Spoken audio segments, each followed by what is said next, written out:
এবার একটা সঠিক ভোট হবে বলে আশা করতেছি আমরা। যা ভোট সে দিতে পারবে, যাকে খুশি তাকে দিতে পারবে, তাই না? আপনারা আশা করেন তো নাকি? ভোট দিব যাবেন তো নাকি?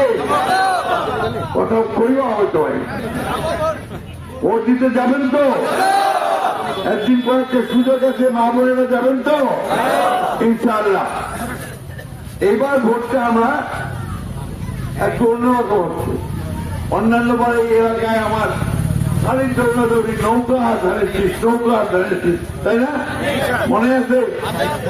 এবার নৌকাটা নাই, নৌকা এবার আপনার পালাইছে। ভারত বছর চলে গেছে আসি না, মাঝখান থেকে তার যারা সমর্থক আছে তাদেরকে বিপদে পড়ে গেছে। আমরা সেই বিপদ থেকে তাদের পাশে দাঁড়াইছি। আমরা পরিষ্কার বলছি আমার হিন্দু ভাইদেরকে যে আপনারা কোনো চিন্তা করবেন না, আমরা আছি আপনাদের সঙ্গে।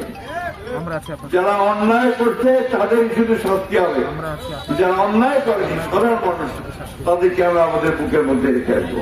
তো আল্লাহর হুকুমে যদি নির্বাচনটা ঠিক মতো 15 তারিখে হয় আর আমরা সবাই নিয়ে ভোট দিতে পারি, ভোট দিয়ে একটা সরকার নির্বাচন করতে পারি, তাহলে আমরা ভালো থাকবো বলে আমরা আশা করতেছি, তাই না?